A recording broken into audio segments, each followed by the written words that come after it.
Hello friends, welcome my YouTube channel education is a vision. हाँ दोस्तों, स्वागत है आपका हमारे यूट्यूब चैनल पर। और हम हिस्ट्री क्लास पढ़ रहे थे, जीके की, जनरल नॉलेज फाउंडेशन बैच की, इतिहास की, जिसमें हम विश्व और पृथ्वी का इतिहास जान रहे थे। और अब हम इतिहास जाने यहाँ पर विश्व और भारत का। ठीक है, क्लास नंबर 3 आज हमारी। तो आपको हम चर्चा कर दें कि एजुकेशन इज ए विजन हमारे यूट्यूब चैनल का नाम है। हिस्ट्री की हम क्लास पढ़ रहे थे, जीके में विश्व और भारत का प्राचीन इतिहास, क्लास नंबर 3 है सर हमारी आज। और इस क्लास में हम क्या लेकर के आए, इसलिए आपको बता देते हैं। देखो, इतिहास शब्द होता क्या है? इतिहास किसे कहते हैं? इतिहास के बारे में हम यहाँ पर जानकारी प्राप्त करेंगे। इतिहास बना कैसे, कहां से आया इस पृथ्वी का इतिहास, ये पृथ्वी कैसे बनी, कैसे निर्माण हुआ, कैसे इस ब्रह्मांड का निर्माण हुआ, कहां से ब्रह्मांड आया, कैसे सूर्य की उत्पत्ति हुई, कैसे चंद्रमा की उत्पत्ति हुई, ठीक है, कैसे कैसे युगों में हम जिए, कैसे मनुष्य की उत्पत्ति हुई। उन सभी चीजों को हम पिछली 2 क्लासों में पढ़ चुके थे पृथ्वी के इतिहास में।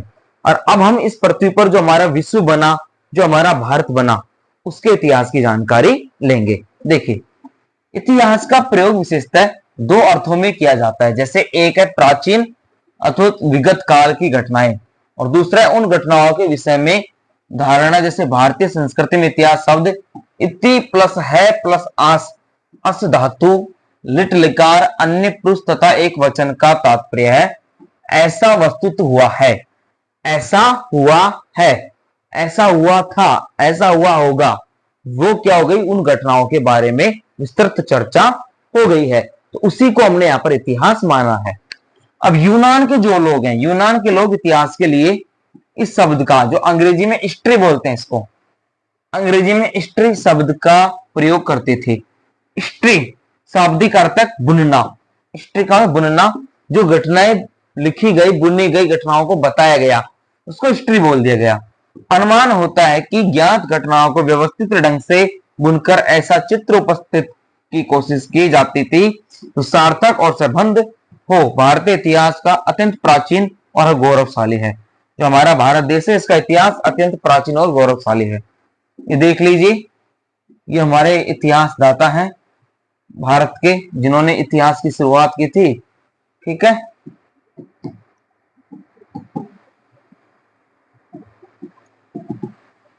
ये गौरवशाली राजा हमारे भारत का, जिसको भारत की उत्पत्ति की थी इसने।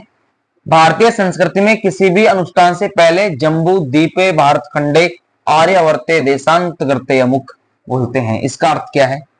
विज्ञान और अन्वेषण से पता चला है कि कोई 500 लाख साल पहले भारतीय उपमहाद्वीपीय एशिया से अलग एक पृथक महाद्वीप था, ऐसे भी माना जाता है। कालांतर में आकर के एशिया से जुड़ गया और इसी कारण हिमालय पर्वत का निर्माण हुआ। तो 2 महाद्वीप के टकराव से एक कृत्रिम पर्वत है, बनाया गया पर्वत है। ऐसी भी धारणा जानी हमने। अब देखिए, भारतीय काल गणना के हिसाब से 2023 में कल्प के आरंभ से 197, ठीक है, 29 49 123 वर्ष, सृष्टि के आरंभ से 195 58 85 123 वर्ष, कलयुग 5123 वर्ष, और विक्रम संवत से 2079 से बीत चुके हैं। इतना समय बीत चुका है भारतीय काल गणना के अनुसार। यह गणना भारतीय पंचांग से लिया गया है। भारतवर्ष का प्राचीन काल में एक सुनियोजित और क्रमानुसार इतिहास था, जो सत्य घटनाओं पर आधारित था। इसे पुराण के नाम से जाना जाता है। विदेशी आक्रांताओं ने उन सारी पुस्तकों को जला दिया गया, नष्ट कर दिया गया, जिनसे भारत का इतिहास दर्ज था। नालंदा विश्वविद्यालय, तक्षशिला विश्वविद्यालय में लूटपाट कर इस्लामिक लुटेरों ने मानव विकास की क्रमानुगत इतिहास सहित कई ज्ञान विज्ञान की पुस्तकों को नष्ट कर दिया है। आज का जो इतिहास है वो अंग्रेजों द्वारा रचित इतिहास है। जो प्राचीन हमारा इतिहास था, युगों युगांतर तक, शताब्दियों से, लाखों करोड़ों वर्षों से चला रहा था, भारतवर्ष का, आर्यावर्त का, उसको यूनानियों ने, ठीक है, जो अंग्रेज थे, सॉरी मुगल लोग थे, मुसलमान थे, उन्होंने नालंदा विश्वविद्यालय और तक्षशिला विश्वविद्यालय से उस इतिहास को नष्ट कर दिया था। और उसके बाद में जो आज हम इतिहास पढ़ रहे हैं, मेड इन हिस्ट्री पढ़ रहे हैं, मध्य इतिहास, ये अंग्रेजों के द्वारा रचित है। जो मानवता के विकास को क्रमानुकूल नहीं दिखाता, जो मानवता को नहीं दर्शाता है। इसलिए जो आज का इतिहास शब्द का अर्थ है परंपरा से प्राप्त उपाख्यान समूह, जैसे कि लोक कथाएं, वीर गाथा, जैसे कि एक महाभारत ऐतिहासिक साक्ष्य है। इतिहास के अंतर्गत हम जिस विषय का अध्ययन करते हैं उसमें अब तक घटित घटनाओं, उससे संबंध रखने वाली घटनाओं का काल क्रमानुसार वर्णन होता है। दूसरे शब्दों में मानव की विशिष्ट घटनाओं का नाम ही इतिहास है, कि मनुष्य के द्वारा जो घटनाएं घटित की गई है, जो कार्यशैली, जो कार्य किए गए हैं, वो ही क्या हो गया, एक तरह से इतिहास दर्ज हो गया है। या फिर प्राचीनता से नवीनता की ओर आने वाली मानव जाति से संबंधित घटनाओं का वर्णन इतिहास है। इन घटनाओं व ऐतिहासिक साक्ष्यों को तथ्य के आधार पर प्रमाणित किया जाता है या किया गया है। आमतौर पर यह समझा जाता है कि इतिहास की परंपरा सूत व चारण परंपरा से विकसित हुई, जिनकी स्तुति काव्य स्वाभाविक रूप से राजाओं और उनके पूर्वजों की वीरता के कृत्यों, विजय और धार्मिकता की कहानियों पर केंद्रित था।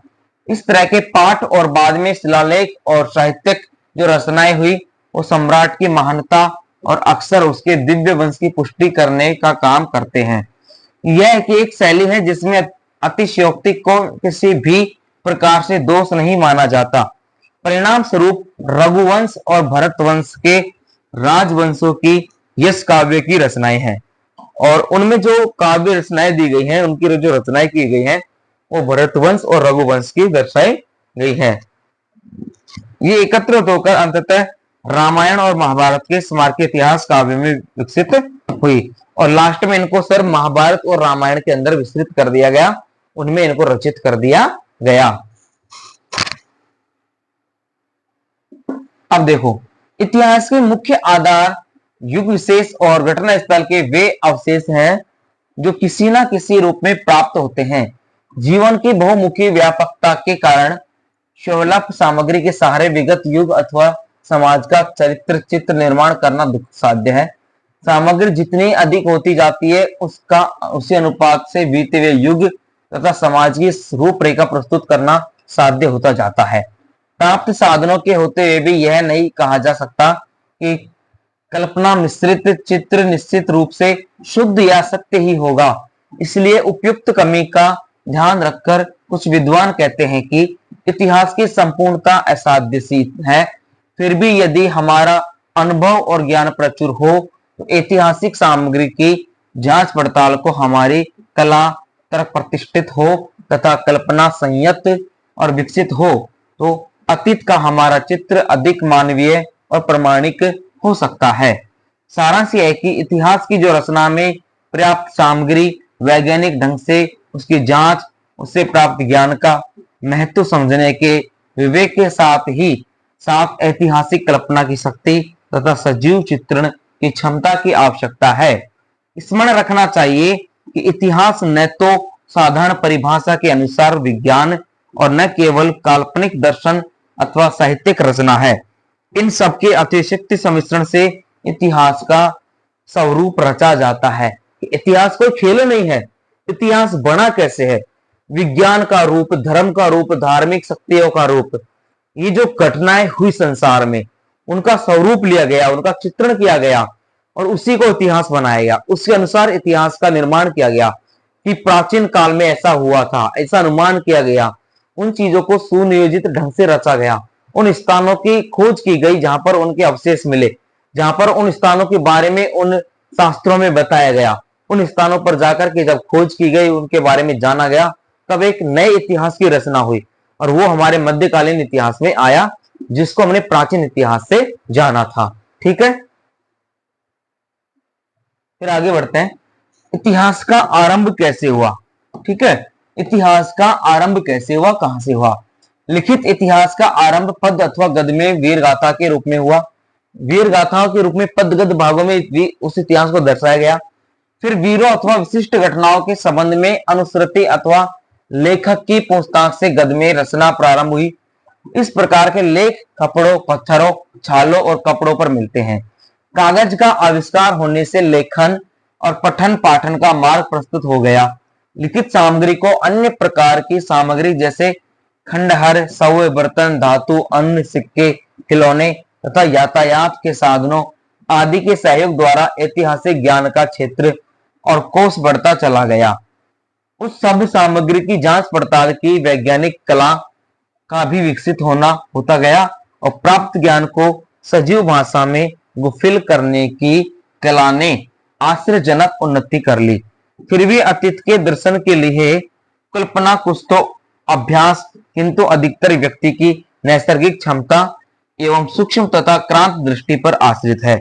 यद्यपि इतिहास का आरंभ एशिया में हुआ, तथापि उसका जो विकास है यूरोप में विशेष रूप से हुआ। कि जो इतिहास का आरंभ हुआ था वो एशिया से हुआ, और इतिहास का जो विकास हुआ, इतिहास को जो बढ़ावा मिला वो यूरोप महाद्वीप से मिला।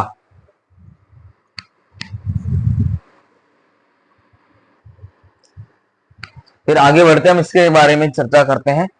एशिया में चीनियों, किंतु उनसे भी अधिक इस्लामिक लोगों को, जिनको कालक्रम का महत्व अच्छे प्रकार ज्ञात था, इतिहास रचना का विशेष श्रेय है।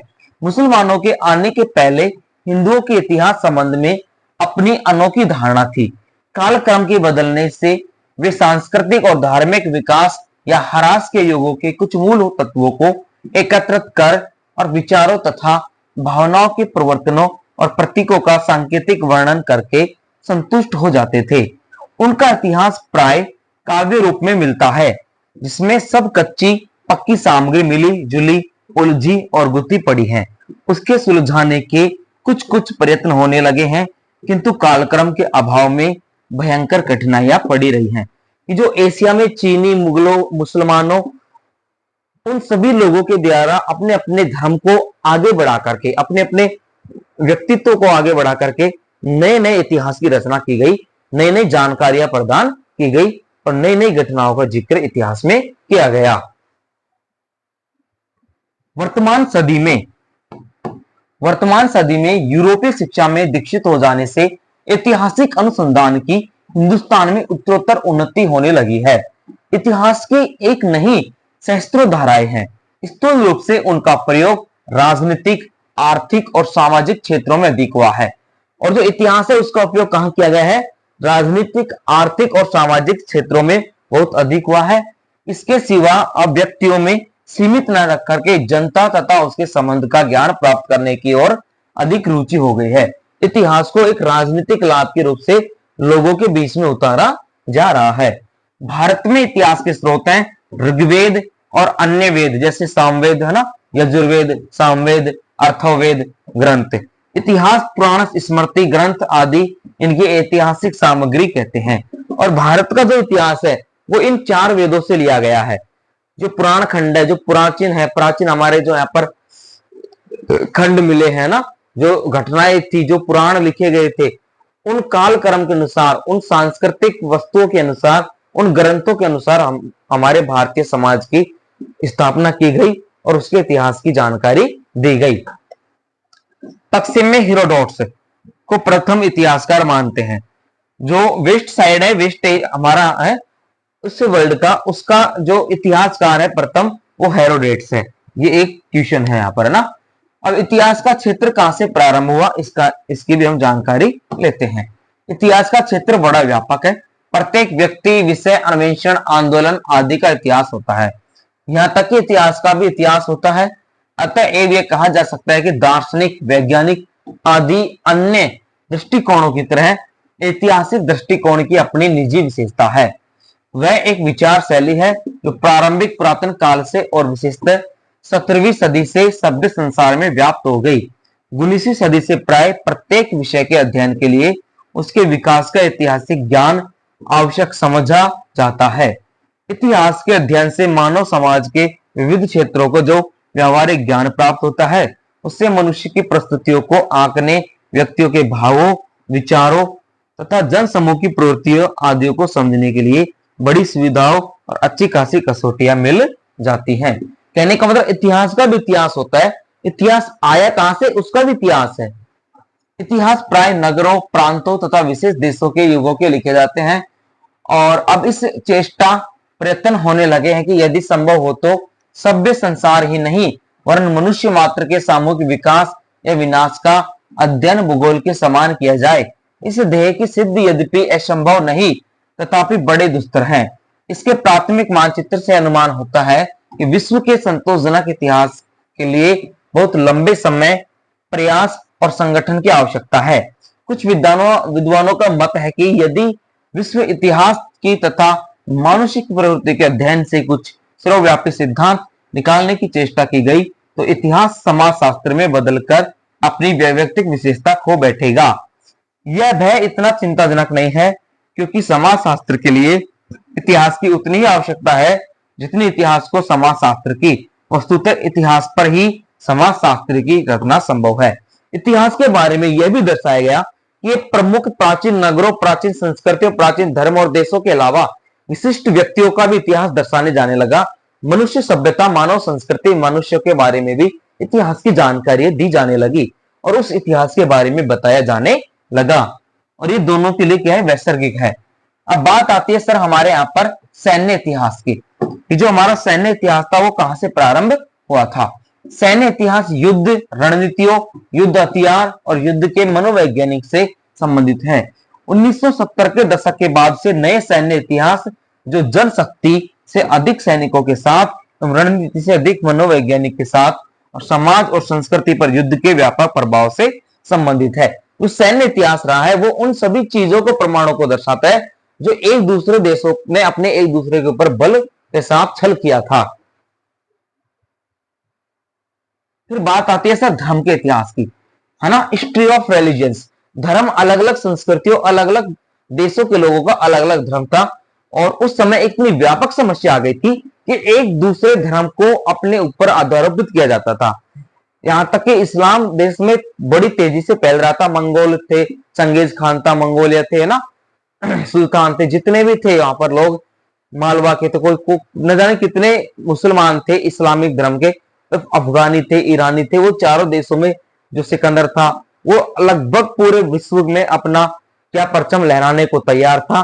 तो उसी समय जो पश्चिमी संस्कृति थी, जो हिंदुस्तान के ऊपर लगभग उन्होंने बहुत राज किया। उसके बाद जो पश्चिमी संस्कृति थी, यानी कि वेस्ट को बोला जाए, जो इंग्लैंड था, ब्रिटिश था, वो 2/3 भारत पर, 3/4 पूरे विश्व पर राज कर रहा था उस समय। तो एक दूसरे की जो संस्कृतियां थी हावी होती जा रही थी। उसी चीज को हम जानते हैं। जो धर्म का इतिहास है, सदियों से धर्मनिरपेक्ष और धार्मिक इतिहासकार दोनों के लिए एक मुख्य विषय रहा है और सेमिनार और अकादमियों में पढ़ाया जा रहा है। अग्रणी पत्रिकाओं में चर्चा, इतिहास, कैथोलिक हिस्टोरिकल रिव्यू और धर्म का इतिहास शामिल है। विषय व्यापक रूप से राजनीतिक और सांस्कृतिक तथा कलात्मक आयामों से लेकर धर्म शास्त्र और मरणोत्तर गिफ्ट तक फैला हुआ है। यह विषय दुनिया के सभी क्षेत्रों और जगहों में धर्मों का अध्ययन करता है जहां मनुष्य रहता है। मनुष्य की हर दृष्टि में धर्म का यहाँ पर उपाय बताया गया है कि बिना धर्म के दुनिया की, इस देश की, इस लोगों की आविष्कार और इनका यहाँ पर आना संभव ही नहीं था। धर्म को इतना महान बताया गया है। फिर बात आती है सर सामाजिक इतिहास की कि सामाजिक इतिहास क्या था।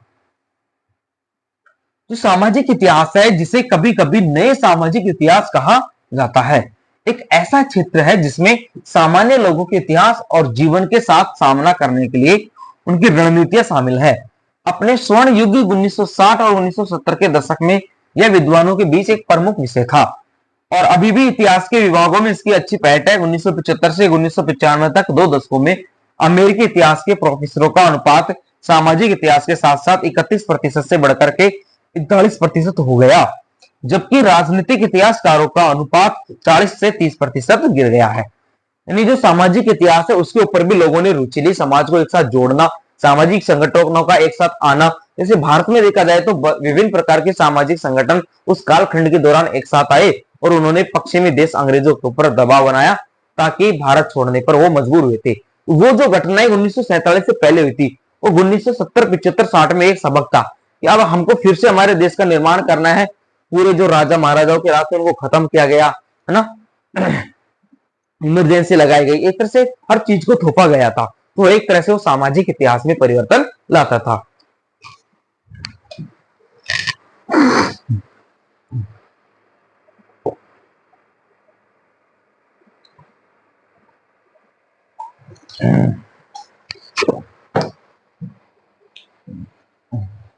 चलिए आगे देखते हैं।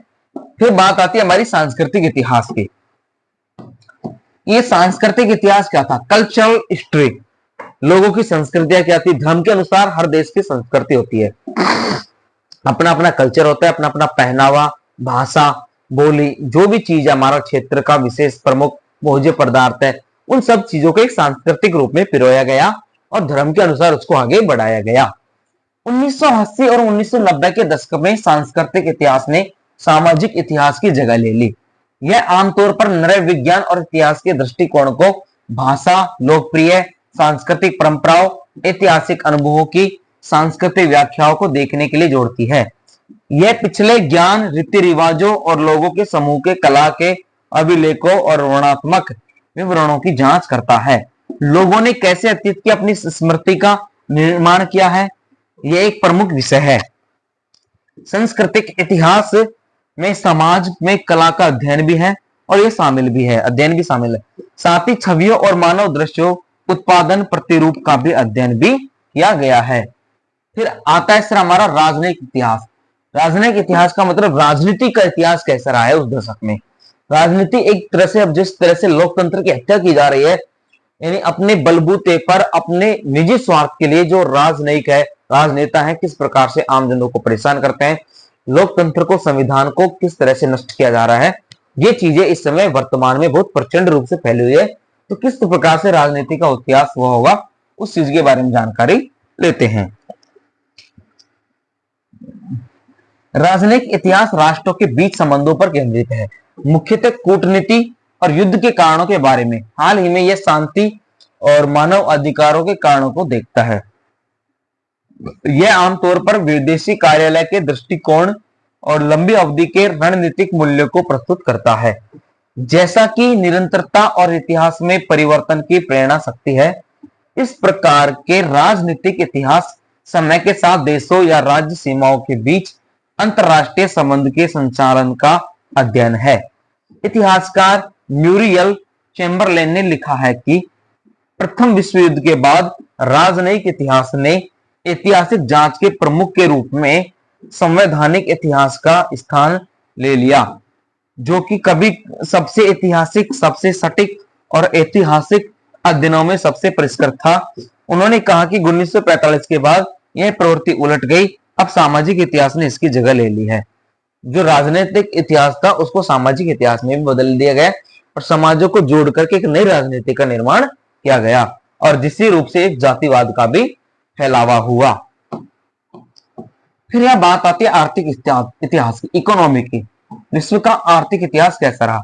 यद्यपि 19वीं सदी के उत्तरांत में ही आर्थिक इतिहास अच्छी तरह से स्थापित है, हाल के वर्षों में शैक्षिक अध्ययन पारंपरिक इतिहास के विभागों से स्थानांतरित होकर अधिक से अधिक अर्थशास्त्र के विभागों की तरफ चला गया है। यानी व्यवसायिक इतिहास से व्यक्तिगत व्यापार संगठनों, व्यवसायिक तरीकों, सरकारी विनियम, श्रमिक संबंधों और समाज पर प्रभाव के इतिहास से संबंधित है। इसमें व्यक्तिगत कंपनियों, अधिकारियों और उद्यमियों की जीवनी भी शामिल है और यह आर्थिक इतिहास से संबंधित है। व्यवसायिक इतिहास को अक्सर बिजनेस स्कूलों में पढ़ाया जाता है। फिर बात आती है सर पर्यावरण इतिहास की। पर्यावरण का जो इतिहास एक नया क्षेत्र है जो 1980 के दशक में पर्यावरण के इतिहास विशेष रूप से लंबे समय में और उस मानवीय गतिविधियों का प्रभाव को देखने के लिए उभरा है। बात आती है विश्व के इतिहास की बनावट कैसे हुई। विश्व इतिहास पिछले 3000 वर्षों के दौरान प्रमुख सभ्यताओं का अध्ययन है। विश्व इतिहास मुख्य रूप से एक अनुसंधान क्षेत्र की बजाय एक शिक्षण क्षेत्र है। विश्व के जो इतिहास उसको शिक्षा में लाया गया। इसे 1980 के बाद संयुक्त राज्य अमेरिका, जापान और अन्य देशों में लोकप्रियता हासिल हुई थी, जिससे कि छात्रों को बढ़ते हुए वैश्वीकरण के परिवेश में दुनिया के लिए व्यापक ज्ञान की आवश्यकता होगी और उस दुनिया के बारे में बताया जाएगा। फिर बात आती है इतिहासकार की। इतिहासकार कौन थे जिन्होंने उस इतिहास को बनाया, नया रूप दिया? इतिहासकार पिछली घटनाओं की जानकारी एकत्रित करते हैं, इकट्ठा करते हैं, व्यवस्थित करते हैं और प्रस्तुत करते हैं। वे इस जानकारी को पुरातात्विक साक्ष्य के माध्यम से खोजते हैं। भूतकाल में प्राचीन स्रोतों जैसे पांडुलिपि, शिलालेख आदि से लिखे गए होते हैं। जैसे कि जगह के नाम, उनकी विचारधारा, आवास व्यवस्था, सामाजिक संस्था, सामाजिक उत्थान और भाषा आदि। इतिहासकारों की सूची में इतिहासकारों को उस ऐतिहासिक काल के क्रम में समूहीकृत किया जा सकता है जिसमें वे लिख रहे थे, जो जरूरी नहीं है कि वे अवधि जिस अवधि में वे विशेषकर थे या निपुण थे। क्रॉनिकल्स या एनालिस्ट, हालांकि वे सभी अर्थों में इतिहासकार नहीं है, उन्हें भी अक्सर शामिल किया जाता है। इतिहासकार वो होते हैं जो उन घटनाओं का जिक्र करते हैं और उन चीजों को एकत्रित करके सब बातों को हमें एक साथ प्रस्तुत करते हैं कि किस प्रकार कौन से देश का निर्माण हुआ, कैसे वहां की व्यवस्थाएं थी, क्या धर्म थे, क्या लोग थे, क्या राजनीति थे, उन सब चीजों के बारे में विवरण दिया जाता था। फिर बात आती है सर यहाँ पर छंद इतिहास की। छंद इतिहास क्या था? छंद इतिहास उन लेखों रचनाओं के लिए प्रयुक्त किया जाता है जिनकी सामग्री की प्रकृति इतिहास जैसी होती है, किंतु वे इतिहास लेखन की मानक विधियों से मेल नहीं खाती, इसलिए उनके द्वारा दिए गए निष्कर्ष भ्रामक एवं अविश्वसनीय बन जाते हैं।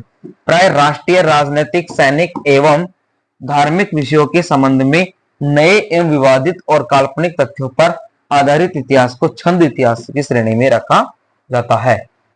फिर बात आती है सर हमारे प्रागैतिक इतिहास की। जो प्रागैतिहासिक है वो क्या है? मानव सभ्यता का इतिहास वस्तुतः मानव के विकास का इतिहास है, पर यह प्रश्न सदा विवादग्रस्त रहा है कि आदि मानव और उसकी सभ्यता का विकास कब और कहां हुआ था। इस बात को कोई प्रमुख रूप से नहीं बता सकता। इतिहास के इसी अध्ययन को प्रागैतिहासिक कहते हैं, यानी कि इतिहास से पूर्व का इतिहास। प्रागैतिहासिक काल की मानव सभ्यता को कई भागों में बांटा गया है, जैसे आदिम पाषाण काल, पूर्व पाषाण काल, उत्तर पाषाण काल और धातु काल। इनके बारे में भी हम विशेष रूप से चर्चा करेंगे। अब हम बात करते हैं यहाँ पर प्राचीन संस्थाओं की या प्राचीन सभ्यताओं की। प्राचीनतम सभ्यताएं क्या थी? असभ्यता से अर्ध सभ्यता तथा अर्ध सभ्यता से सभ्यता के प्रथम सोपान तक हजारों साल की दूरी तय की गई होगी। लेकिन विश्व में किस समय किस तरह से ये सभ्यताएं विकसित हुई है, कौन कौन से महाद्वीप बने, कौन कौन से रूप विरूप खंड कालखंड बने, कौन कौन से टापू बने, कौन कौन से द्वीप समूह बने, उनकी कोई विशेष चर्चा नहीं की गई।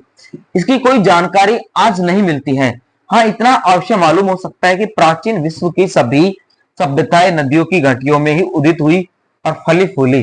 गजला फरात की घाटी में सुमेर सभ्यता, बाबिली सभ्यता तथा एसीरियन सभ्यता, नील की घाटी में प्राचीन मिस्र की सभ्यता और तथा सिंधु की घाटी में सिंधु घाटी सभ्यताओं का विकास हुआ। और उसी सिंधु घाटी, सिंधु शब्द से ही हमारे हिंदू शब्द का निर्माण हुआ। हमारे आर्यवर्त को, भरतवर्त को हमारे हिंदुस्तान कहा गया। ठीक है सर। अब ये जो एक आपको मैप देते हैं, ये मैप किस चीज को दर्शा रहा है? ये पूरे विश्व का मैप है। ये जो मैप दिया गया है पूरे ब्रह्मांड का मैप है और इसमें हमारा जो इंडस स्टेट है, ये देखो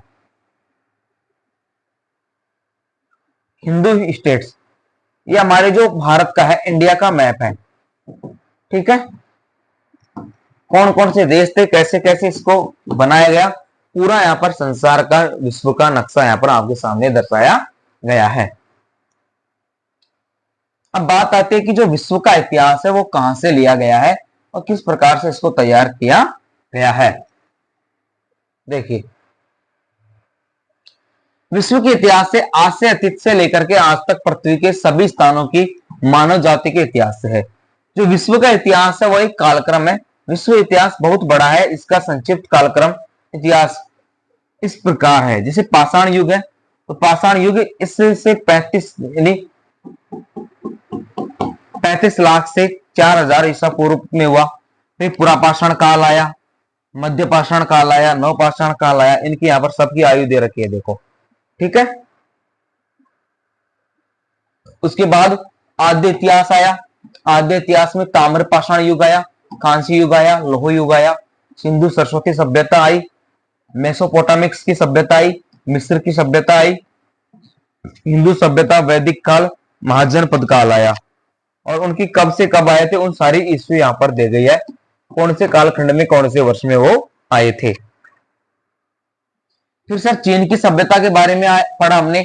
माया सभ्यता को जानेंगे, यूनान की सभ्यता, रोम की सभ्यता, रोमन साम्राज्य, इब्राहिम धर्म, यहूदी धर्म, ईसाई धर्म, इस्लाम, इन सब चीजों के बारे में हम यहाँ पर जानकारी प्राप्त करेंगे।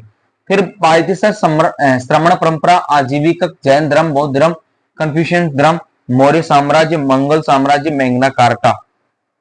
उसके बाद आया सर कालीमोद, तुर्क साम्राज्य, पुनर्जागरण युग, अमेरिकी महाद्वीप, उपनिवेश काल, पुर्तगाली साम्राज्य, स्पेनिश साम्राज्य, ब्रिटिश साम्राज्य। तो ब्रिटिश साम्राज्य प्रमुख था हमारे मध्यकालीन हिस्सों में 1601 से 1947 तक इन्होंने हमारे भारत देश पर राज किया था। फिर प्रोटेस्ट आंदोलन हुए, सप्तवर्षीय युद्ध चला, अमेरिका की क्रांति हुई, फ्रांस की क्रांति हुई, औद्योगिक क्रांति हुई, अमेरिकी गृह युद्ध हुआ, रूस की क्रांति, प्रथम विश्व युद्ध हुआ, द्वितीय विश्व युद्ध हुआ। इन सबके बारे में चर्चा करेंगे। शीत युद्ध चला, भारत की स्वतंत्रता हुई 1947 में, चंद्रमा पर मानव पहुंचे, सोवियत संघ का विघटन हुआ, दक्षिण अफ्रीका में रंग भेद की समाप्ति की गई, वर्ल्ड ट्रेड सेंटर पर इस्लामिक आतंकवादियों का हमला किया गया, हिंद महासागर में सुनामी आई, फुकुशिमा दाइची परमाणु दुर्घटना हुई, और 2020 तक का जो हमने पढ़ा था कोरोना वैश्विक महामारी आई। इन सभी चीजों को हम इस विश्व इतिहास के बारे में विस्तार से जानकारी प्राप्त करेंगे। तो ये हमारे विश्व और भारत का इतिहास होगा जो हम उसको विशेष रूप से पढ़ेंगे। ओके फ्रेंड्स, अगली जो जानकारी है नेक्स्ट वीडियो में आएगी, वेट करना, और अच्छा लगे तो चैनल को शेयर एंड सब्सक्राइब कर देना। Thanks for watching.